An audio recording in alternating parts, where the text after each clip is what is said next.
And hello, Hearts of Oak. Thanks so much for joining us once again. It's great to have the one and only Lembit Opik back with us again. Lembit, thank you so much for giving us your time today. Great to be back, and thanks for inviting me.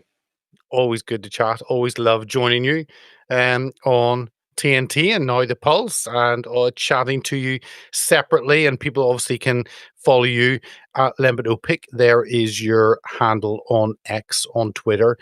Make sure and follow Lembit for all his wisdom that he brings you on Thank a you. You on a flatter me. on a I actually, I actually put a tweet out of rage. We might cover it in the chat. Which got 650,000 hits, and I know it's childish, Peter, but it did make me feel loved. That I know how it works. That is how it works in the social media world. On the media world, you're looking for those metrics, Yeah. and I think that is important. But let me bring up this because we start with good news, and the good news is we now know what a woman is, and I am delighted because I've been so confused until the Supreme Court have now ruled that the legal definition of woman is based on biological sex. Uh, this is a breakthrough in common sense. I actually didn't think the courts would rule this way. I thought I never trust the legal system, um, but yeah, we now live in the revelation that a man is a man if he's born a man, a woman is a woman if she's born a woman. Who knew, Lembus? Well, I went to a grammar school, and we got taught stuff like that back then. Maybe the state system got all mixed up for some reason. Even though I wasn't in co-ed, I could tell a man from a woman. Ta-da! Now, as you say, it almost sounds like this is an April Fool's story. That the court has ruled that a woman is a woman and a man is a man, and yet this has made the headlines in the woke media, which didn't seem to realize this. Let's remember the context, Peter. We've got a prime minister who said at one point, 99.9% of women don't have penises. Well, first of all, I want to know, how did he do that research? Because it must have involved at least 1,000 people. And secondly, he's never going to be my wingman because it's not how I see the world, really. I have nothing against transsexuals. I have nothing against the 2% or whatever who aren't straight. But let's recognize at least 97% of the human race is still attracted to the opposite sex. But this has been center stage for decades in British politics, to the discomfort of people like me as a parent, because the last thing I want is my 7-year-old child to be confused at school about subjects which will work themselves out by and large when they reach puberty anyway. Evolution is a wonderful thing and an awful lot better than the woke descent into some ridiculous conversation that all it takes for me to make you call me a woman is that I say so.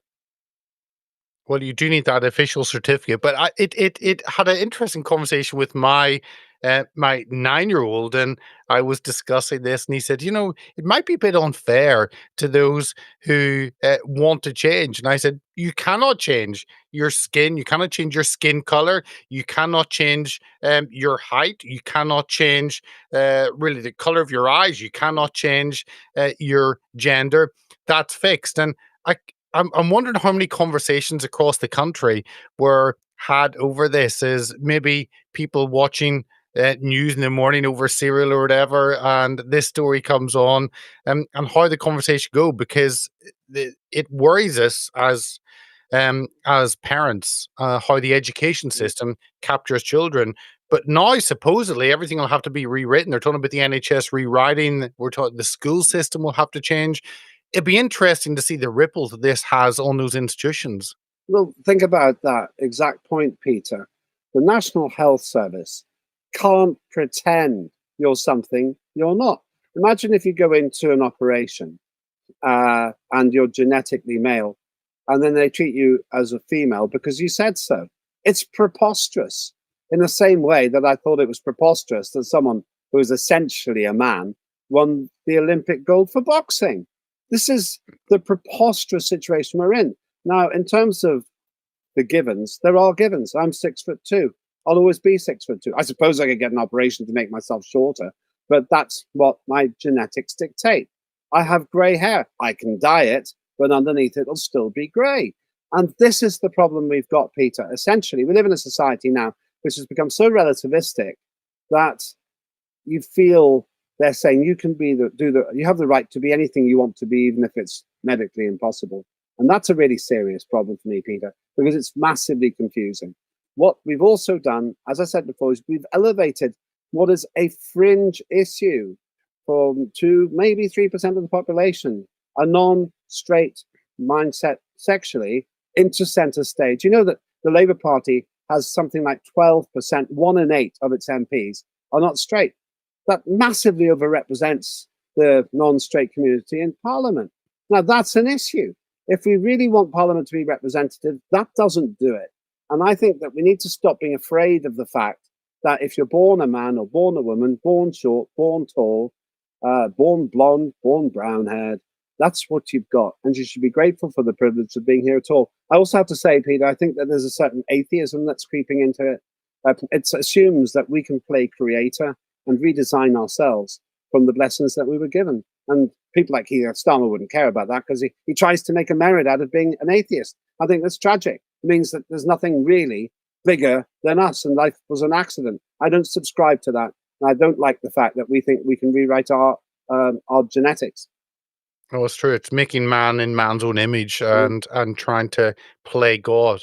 I think just the last point on this, we'll move on to economic side, but I think in the census, because we've given these figures of these huge amount of people who claim to be different genders, born in the wrong body, etc., etc. I think it was in Newham in East London had one of the highest rates of transgenderism in the last census.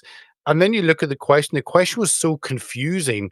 Are you the person that you were born in, or have you changed? Or and you look at it in English and it makes difficult. And you think of one of the most Muslim areas in Newham, obviously an area that many people don't speak perfect English, and therefore they read this and were confused and just ticked the box. So the government got their high rate of transgenderism from an Islamic community that has fewer English speakers to others, and it's just quite funny whenever the trans movement was highlighted in an Islamic area. Yeah, so it's the whole thing is skewed, and I think the numbers are all skewed. But let's go on to British Steel. What's been happening on the economic side? Another one that you've posted, and this was from just yesterday, and we'll touch on other parts of this. But China accuses UK politicians of arrogance in British Steel Roy. Embassy criticizes slandering of Chinese government and defends Jingji over furnaces dispute. Now, this is something that has appeared on the news, but I'm sure shouldn't have appeared on the radar. Our government should have been watching this and aware of this.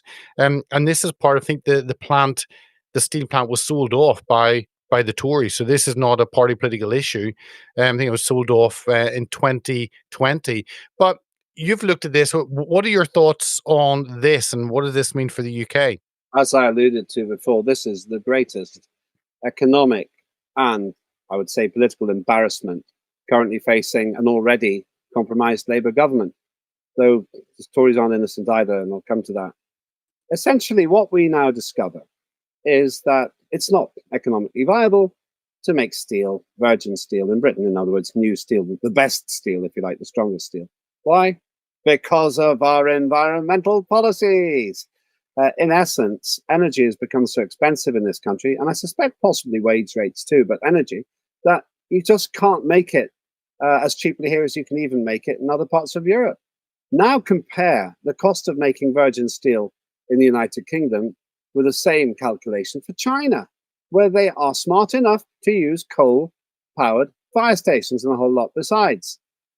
That makes us absolutely bankrupt in terms of any credibility in making steel in the first place. But the government couldn't see it coming. It's like standing on the street watching a road roller come towards you and letting it run you over.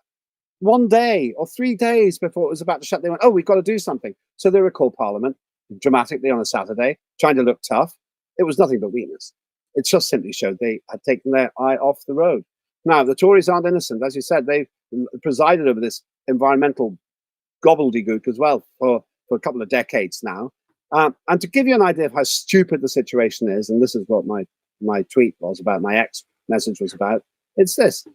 We're bringing coal in from Japan, America, and Australia, the other end of the world, to Scunthorpe. The nearest colliery to come to Scunthorpe is 18.2 miles away. 18 miles away, half an hour in a slow lorry. But instead, we're transporting the stuff from Australia, probably, ironically, from a port called Newcastle. Coals from Newcastle to Scunthorpe, which is built on a coal field. How can anyone think that's rational? In essence, Peter, the idiotic, scientifically illiterate dogma known as the climate crisis has made us the energy laughingstock of the world, and means that if we keep this open, it'll cost the taxpayer £230 million a year, when we can get virgin steel for a lot less from China, from actually the places we're importing the coal. Well, let me bring up that story because it literally does not make sense, and this does look like an April Fool. Millions on coal from Japan to save our steel. Net zero madness as taxpayers foot the bill to keep furnaces burning. And there's a picture of Ed Miliband. Why do we have Ed Miliband? Why will no one take Ed Miliband from us? But yeah, the officials approved funding for the 55,000 ton coal consignment after being warned the supplies were on the verge of running out. And it was a 6,000 mile journey on a diesel ship to come from Japan. I don't. When I looked into this, Lembit, I thought, well, maybe Japan is a big coal producing nation. Actually, they 99% of their coal is imported. They imported from Australia, so it came from Australia to Japan, Japan to the UK, instead of 11 miles down the road. No, don't play this down. It's not 11 miles. It's 18 miles, 18.2 miles by car. But oh, by the way, Hatfield Colliery, that's the name of the coal mine. It shut down about 10 years ago, not because it ran out of coal, but because it couldn't remain viable because of carbon tax. It shut down for the same reason.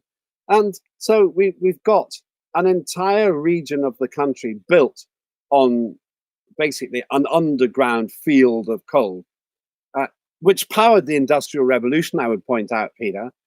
And now we're importing coal from the other end of the world. This is the idiocy of modern day Britain, where the Uni Party, by which I mean Conservatives, Labour, and the Liberal Democrats, and this incredibly influential titchy party, the Greens, have all colluded to tell you there's a climate crisis, which I believe there isn't, maybe a subject for another time. But even if there was, you don't make it better by bringing the coal in the direction that you described, 15,000 miles, at least 12,000 miles, when you've got it 18 miles away. And also, of course, let's remember, because of the balmy taxes that the government's imposed on itself, basically here, it's never going to be economic. And this thing, there's something you may hear about called electric arc furnaces. That's a crazy way to make steel. It's absolutely bonkers whenever you've got coal underground. I don't think Port Talbot's going to open again. I doubt it. Why would you do it there if you can just bring the coal in from coal across the road in somewhere in China and send us the steel? And we've seen this across the board where we pretend there's a problem in the UK, but actually we expect others to fix that problem and turn a blind eye. And you're right. I think they were offered 500 million, the Chinese company, if you'll turn your the plant into electricity powered. Who would do? I think our electricity prices are up 3 times over the last 3 years, and we're the most expensive. So why would you? Why would you do that? Why would you not decide where to get your power from on a industry that requires a lot of energy, instead of just relying on electricity? It's barmy. Because simply because we've got Ed Miliband, who seems to me scientifically literate on the subject. He stands there going, "Oh, the answer, my friends, is literally blowing in the wind." You can't run an arc furnace on variable power like solar and wind. In fact, it's been said now that the worst country in the world for solar power is Britain. I'm not sure if we are the very worst, but we're far, far down the pecking order in terms of sunlight. Anybody who looks out the window can know that. And incidentally, there's another side to this. You started by pointing out the story, slamming China for being political. They're not being political. They're being pragmatic. Why should a company commit to losing £230 million a year just because the government wants virgin steel in the UK? It's the politics of the madhouse, Peter, and that's what you get when you have the worst educated cabinet in British history, which brags about the fact that they haven't got qualifications of the past. Well, we put our trust in Angela Rayner and the rest of the cabinet and David Lammy, and we sleep soundly at night knowing that they want the best for us and they're the best that we have in Britain. But we could delve in. Let me go on to policing, and it is this story. This is from the what happened in Southport. 3 girls getting stabbed, murdered to death, and this was back in August last year, with a lot of people hugely angry at why this has happened. Police turning a blind eye. Was this mass immigration? And we had a lot of demonstrations. Some of them were violent, many were not. And now the government, the Home Affairs Committee, has told us that there's no evidence of two-tier policing in summer riots. A report on the response by police to riots that followed the Southport stabbing found no evidence of support accusations of so-called two-tier policing. This, I mean, poor Elon Musk, he'll have got it wrong. I think he started with two-tier care, didn't he? Oops, he's got it wrong. It's all fine. There'd be no issues. And I think the 1,900 arrests and people actually put in a prison cell within 48 hours. Whenever rapists, you take 6-8 months for them to go through the system. But no, it's not two-tier. So again, we can sleep soundly at night, Lembit, knowing that we have a fair policing system. I don't want to be rude, Peter. In that case, ignorance is bliss. Because I don't sleep soundly at night precisely because we've got two-tier everything. Let's focus on this one. Who do you think was responsible for making this report? Oh, it was the MPs, where 2/3 of the members of Parliament are actually Labour. And although these groups are cross-party, there's clearly, in my opinion, a collectivist self-protection going on here because the Conservatives are so weak at the moment. Lib Dems are irrelevant. The only people who might be speaking up against this are Reform UK. They've got their own problems, but they don't think that this report, as far as I understand it, is accurate. Let's remember the facts here. Let's not gloss over this. 3 children were murdered by a horrible scum from the world of hate, somebody who has no rational or even emotional justification for doing what he did. There's no way from any angle this works. But let's remember what the politicians and the police and the mainstream media colluded to tell us within 24 hours of the offence. It was the fact that the killer was born in Cardiff. Everything about it was meant to distract us from his ethnicity. My name a Welsh choir boy. These dangerous Welsh choir boys, Lembit. That's right. Axel something Rude de Cabana, I think his name was. It's not a very Welsh name. I was a Welsh MP. I don't think anyone in my constituency was called that. And so I put out a tweet saying, there's something really wrong here. And woe betide the mainstream media and politicians if it turns out that there is ethnic variance from the Welsh here, because we're being told he's Welsh. Sure enough, within a couple of days, it came out that he had as much ethnicity in Wales as I do, my parents being Estonian. I would be gobsmacked if somebody said Lembit Opik, who's born in Belfast, because it doesn't really tell you the story. It doesn't really explain anything. So the public went mad because, in my view, they were lied to. Now, others will say, oh, it was all misinformation on the internet. Yes, the misinformation came from the police, the politicians, and the mainstream media. And then on top of that, they were as pained to say there was no connection with terrorism in the suspect, whatever. We subsequently found out that was a lie too. And so what happens? These people get banged up in prison super fast. A prison system that gave Hugh Edwards, who had the worst kind of child rape pornography on his devices, a suspended sentence. A system that is still waiting to try a man called Ricky Jones, who was a Labour councillor, who encouraged people to go out and slit the throats of people he didn't like. He's not going to come up for it till August. That's over a year since he did it. And as far as I'm concerned, Peter, anyone who thinks this isn't two-tier is actually part of the two-tier system. So we have people getting locked away within 48 hours for giving a racist comment to a dog, or doing Facebook posts. But you're right, someone who threatens to cut the throats of others, or even I saw a recent one of a South Yorkshire police officer arrested over charges of historic sexual abuse involving the grooming gangs, and he was released on bail, and we don't know when his case will be. No problem. Someone who's accused of raping children, actually, we'll just release them back in the community. But if you say a hurty word online, then you're locked up in 48 hours. I, and there's no, and I haven't heard any conservative figures speaking up against this. We haven't heard the wonderful Kemi Badenoch speak up about this. Surely this should be a red meat issue, one that the Conservative Party can grab hold. And yet the Conservative MPs speaking on this have said, yep, this is true. There is no two-tier system. And it makes you kind of despair where the so-called Conservative Party are. Yes, they might as well do what the two warring parties in France did when they were scared of Le Pen's national rally. They might as well just merge. They might as well do a coalition because we were promised change by Keir Starmer. The only change is things have got worse, and the colour of the tie is red instead of blue. Kemi Badenoch has opportunity after opportunity to differentiate herself from this failing Labour government, but instead she authorises, her spokesman saying, no, there's no two-tier policing, nothing to see here, let's move on. That's not what the public feel. Let's remember, Peter, these individuals in Parliament, they're not our leaders, they're not our rulers, they're our servants. And they're certainly not serving the country very well when millions of people feel cheated about that horrible killer and how the media was trying to mislead us at the time. It was quite obvious they were trying to point us in the wrong direction. And anybody who says otherwise, is either a fool or part of the conspiracy.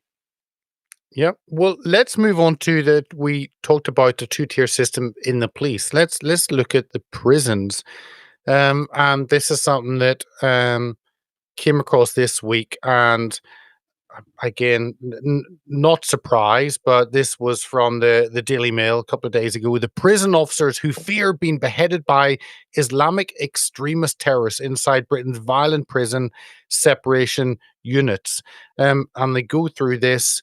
Hashim Abadi doused the wardens in hot oil before slashing them with a pair of makeshift blades on Saturday, leaving two still in hospital with serious injuries. It seems as though that the prisons don't work, and we'll touch on another story kind of connected to this, but you read this and you think, surely someone can actually take charge and make sure the prisons are run effectively. But it seems though the government is not running the prisons, but it's actually those who want acts of terrorism. They're the ones in charge. That's a complete collapse of our prison system. This, yes, is the direct answer. My analysis is simple. The prison system has been into the process of appeasing criminals for decades. That's why drugs get in. That's why all kinds of other things happen. You may have seen that a female prison officer has just been prosecuted for having sexual relations with one of the inmates. Well, these things will happen if you have a large enough community in any walk of life. But it seems to be endemic that the prison system essentially countenances law breaking to keep the place quiet. This particular case was worse because it ties more into what we've already been talking about, which is two-tier treatment. The man was known to be dangerous, known to be violent, but he had access to the means of causing harm. Now, I haven't read the whole report, and I don't like to overextend what I know, but it seems that the prison service has taken this opportunity to say, we really are afraid of the job we're doing. And I'm willing to suspect that their requirement to seem reasonable gives them a putative disadvantage versus prisoners who do not. And this is another story connected to this. And I remember reading this type of thing. I think Policy Exchange did something like this like 15 odd years ago. And the headline here in the Telegraph, they turn convicted criminals into extremists, how Islamist gangs are taking over Britain's jails. And I read that about the prison that Tommy Robinson is in, Woodhill, and that being controlled by these Islamist groups, these terrorist groups, and they're using them as a jihadi breeding ground. And this has been in the open for at least 15 years. I remember reading that report, and yet successive governments, successive prime ministers have done nothing about it. And once again, it seems as though the government have completely lost control of institutions. Yes, and this is the collective failure of Labour and Conservative governments. And I have to say the Liberal Democrats, because they were in coalition with the Conservatives during a period when all of this was getting worse. Essentially, we have two problems. And as you can see, Peter, the big picture begins to coalesce into a grim whole. We were talking about two-tier policing before, and you might even remember that the Sentencing Council now says that you should essentially be punished more if you're white, male, middle class like me, than if I was working class and Muslim. That's more or less the inference, caused a massive outroar. Now, what we've got is the revelation that just as outside prisons, there seems to be asymmetry in the treatment of different ethnicities, inside prisons, the same thing's happening, perhaps for a slightly different reason. Because the Islamic community is very well organized, very focused, and very dedicated. And oftentimes they have religious fervor too, and it's just been allowed to fester. Now, I would say they may have put Tommy Robinson in there for a reason. I'm not really that much of a conspiracy theorist about this, but why not put Tommy in a place where he's in most danger? I mean, this is the very cynical suggestion that's been made to me. But is it that cynical, or have they actually done something which is cynical? Well, it seems to be whenever you put someone in a prison that's, I think 34% Muslim, and of course solitary confinement, and he's tried to use the levers of power to appeal against that because legally someone can only be held in solitary confinement for 42 days, and he's now at 170. But again, whenever you get the system against you, it doesn't matter if you've Elon Musk's money. Actually, you're playing within the system and you're playing their game, and it's their rules that they change at a whim. And it's concerning that anyone who is put within that prison system is then fully controlled by the governor. But that's another part of this, and how they have absolute power on those levers to control us. But let's go on to free speech. This is an issue I think it's more gone under the radar, and hasn't really been covered by any of the legacy media. This on the left is last week, and this is Bitshoot discontinues video sharing service for UK residents over online censorship laws. And it says Bitshoot, video platform based in the UK, a platform widely recognized for its commitment to free expression and open discourse, has officially withdrawn its services from the UK, citing untenable regulatory conditions under the UK's recently enacted censorship law, the Online Safety Act. The move comes in direct response to regulator Ofcom's newly enhanced authority, which enables them to impose a fine of up to 10% of global turnover. And the one on the right is Gab, the social media platform, and they have also, I think 2-3 days ago, they've restricted access to UK users. This seems to be a pattern in Europe. With Digital Services Act, we're seeing this online safety bill. How do you kind of see this play out? Because my concern is that these media companies, they just say we can't operate in the UK, and we are left to watch the BBC every morning. I don't know. I watch the BBC so that you don't have to. That's what I often tell people. They say, why are you watching that? Because I get riled, and my best tweets come from the rage I feel before breakfast. In terms of what we're seeing here, it's a shutting down of free speech in this country. Now, on this one, I think that the Labour Party is qualitatively worse as a government than its predecessors, than any of its predecessors in peacetime. Faced with the option of debating the point whether it's the climate emergency that doesn't exist, or wokeology, or gender politics. They prefer to bang you up in prison. Remember, there was a pensioner in Manchester who had a knock on the door from the police because she called for the resignation of a Labour councillor. Apparently, that was non-crime hate speech of some sort. Unbelievable. And then somebody else was arrested for silent prayer near a closed abortion clinic. This is the world that we've drifted into. We've sunk into a very dark, authoritarian, totalitarian system where where opposition isn't debated.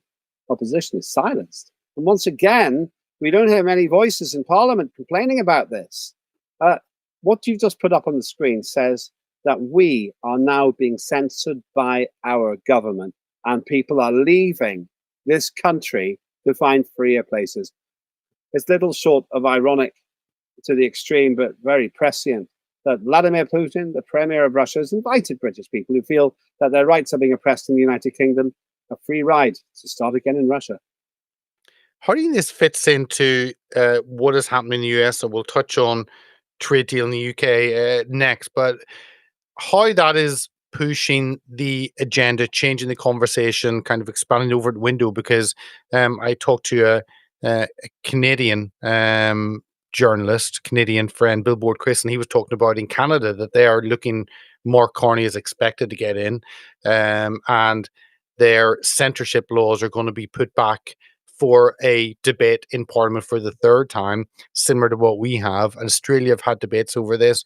And the US think kind of they're protected because of the rights in the Constitution, but they're only protected if the courts actually come in and protect that. So it's protection written on a bit of paper is irrelevant if the courts decide we're going to ignore that and put you away anyway.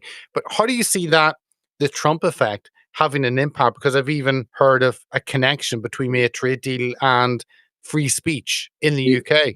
Yes, we can talk about that trade deal now or later, but essentially, JD Vance and Donald Trump have done a very clever thing. They've actually introduced social policy as a precondition for a business deal. Let's come back to that in a minute, as you wish, but let me make a bigger point in response to your big question. What we're seeing at the moment is a divergence between the United States under Trump and the United Kingdom under Starmer. Trump, whatever you think of him, is very keen on free speech. He has been the victim of censorship essentially himself, and lawfare, and all the things that I despise, because it's the politics of the morally bankrupt, as I said before, to give up on trying to win the debate and instead try to silence the debaters. And so Trump is saying, we've got to have free speech. We've got to not silence people who say there are only two genders. We've got to be able to speak out about things that we don't like when they're happening in schools. And we've got to be able to call out the non-existent climate emergency, all the things you couldn't do under the Democrats. Now think about all of those, and also on Ukraine, but we might talk about that later. Keir Starmer saying the exact opposite. He's saying you have to go along with the climate emergency. You have to go along with woke. You have to go along with the transgender dogma. And you have to go along with silencing free speech when it's inconvenient. They couldn't be further apart, Peter.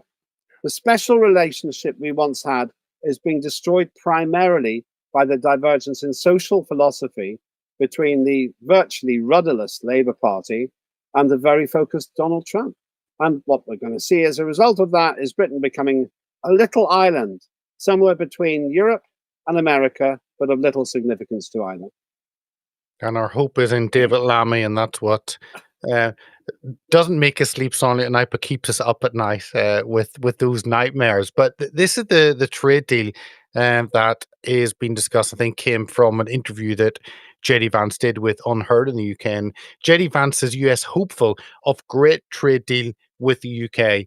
Vice President says Donald Trump loves the UK and there is a good chance of reaching mutually beneficial agreement. And this kind of comes into the conversation of those trade tariffs that Trump has put on and then reduced and then suspended for 90 days, which has produced a conversation on this that has never really happened before.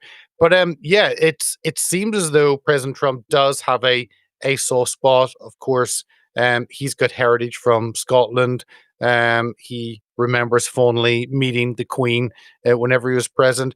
Maybe kind of that he understands the pomp and ceremony and history and feels some connection to it. But there seems to be some benefit that we have in connection with the US over maybe what the EU have. Yes, the fascinating thing that JD Vance has put into the mix is a connection between social policy in Britain and economic policy with America. He's said you've got to give people their freedoms back in order to secure favorable terms in a trade deal. It's actually possible. And if we don't do that, we'll be worse off than places like Oman, El Salvador, Cameroon, and loads of other places. What kind of special relationship is that? And this has caused outrage in that same mainstream media I talked about before. The Independent newspaper, which doesn't sound too independent to me at the moment, hollered, "How dare the US attack the UK's free speech? Independent readers call out trade deal demands," as if something JD Vance has said is offensive. When I first read The Independent, I don't buy any papers now because I think they're all pretty rubbish. I was really encouraged. This was the 1980s. And it said, we're really going to be objective and free speaking here. How can they pretend to be free speaking and then disagree with free speech? It's just ridiculous how self-contradictory and actually self-righteous the media has become. JD Vance made the same point at a conference in Munich about security, and he singled out Britain as one of the places where free speech is going wrong. Now, it's interesting. The first item we were talking about would tend to support JD Vance and Donald Trump. A woman is actually a biological woman. You're born a woman, you stay a woman. That's what the courts say. Well, presumably there's outrage in The Independent for that as well. So what we now see is a test. Keir Starmer is not a world leader. If he follows the instructions he's been given and he gives us our freedoms back, then for his reward and for all our reward, we'll have a good trade deal with America. If he doesn't, we will be punished. Isn't it tragic that the leader of the new world has to essentially keep back the pocket money until the leader of the old world complies? And of course, the whole issue, with tariffs, the legacy media never talk about the tariffs that are imposed on US goods. It's shocked that the US would talk about a 10 or 20% tariff when some countries impose 90% tariffs. So why shouldn't the US respond? And then this is now a conversation. And it's what President Trump seems to do. He starts a conversation on an issue that's not looked at. And then you realize, actually, this system doesn't work. We need to work on it. And that's what he's doing time and time again. And this time it's on trade and tariffs. Absolutely correct, Peter. Let's remember that the moaning minis in Brussels who say that trade tariffs are bad for global trade were falling over themselves to try to tax or tariff electric vehicles from China out of existence in the market. They said, oh, we've got to protect our automotive industry in Europe, so therefore we'll have tariffs. And all hell broke loose, and then they have to rein back a bit. But they introduced massive tariffs, certainly in the ballpark of the kind of thing that Donald Trump's talking about. And then we've got VAT. That's a 20% tariff.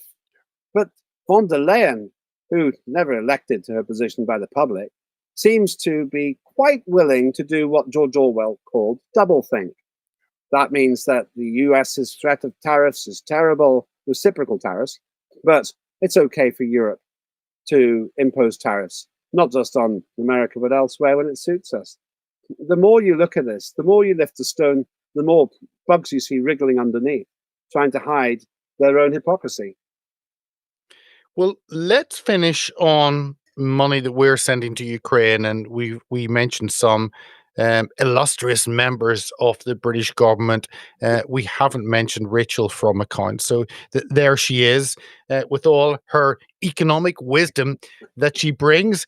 But this headline from Reuters a few days ago is Britain sends Ukraine's second part of $3 billion war loan.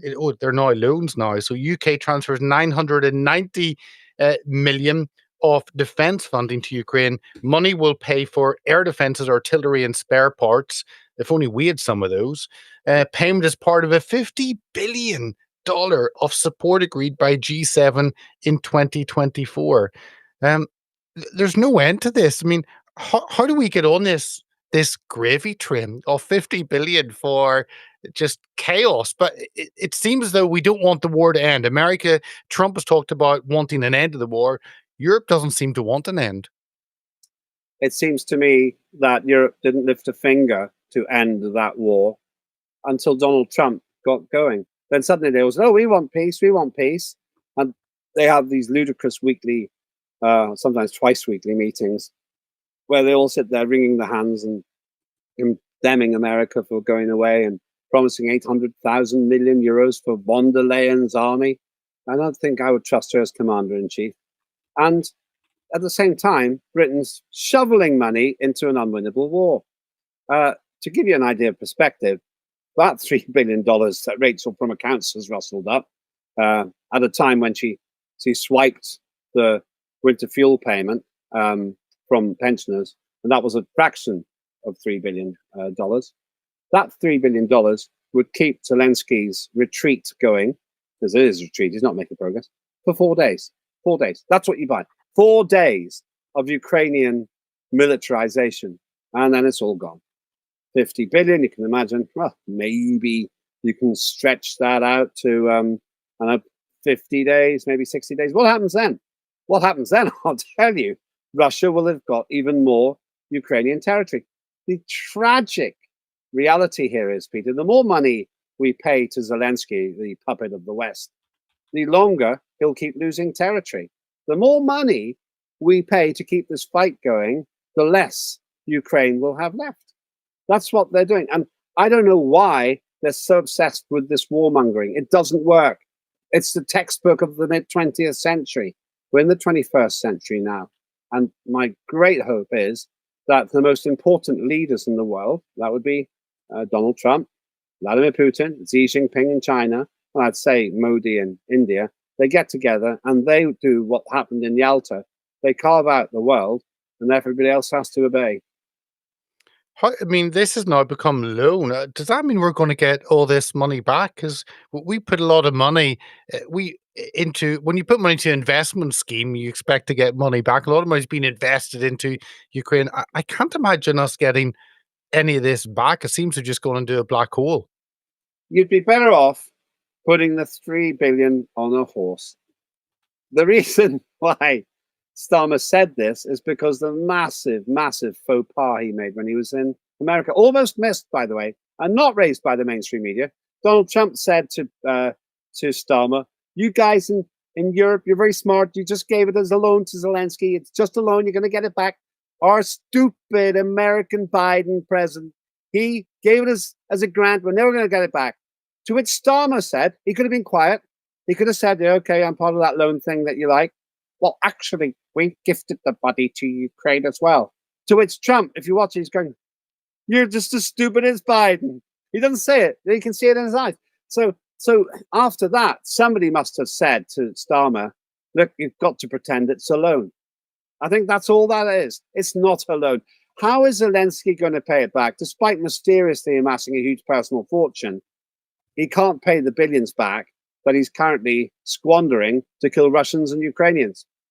No, and we touched on JD Vance, but thank God for JD Vance, who seems to be the one that took Zelensky to task, took Keir Starmer to task. Remember that whenever he pointed out about people getting arrested for praying and no free speech, and Keir Starmer piped up, it's like so bad. But yeah, we'll see how this develops and how the budget continues. But Lembit, I appreciate you coming on. Always love having you on. I wanted, there were a couple of, let me just, these type of memes and pics have come up a lot, and I wasn't going to show, but let me just bring a few of them up. That is the Keir Starmer, when I grow up, I want to be prime minister, with all my dad, the toolmaker, being the key one. So you've got that. Let me bring up there was Mm. another one. Presumably, Starmer would think that's a documentary. It is documentary. There is another one, fake women in fake space, fake rocket edition. Fun having all the people discuss that, whether it really happened or not, of going into space on Jeff Bezos's rocket. And let me finish with this one, and it is this one: a trans woman who is a woman doesn't exist. And that's the slight victory that we started on, and we will end on. But Lembit, thank you so much for giving us your time today, and giving us your thoughts on all of those. Always my pleasure. Follow me at Lembit Opik.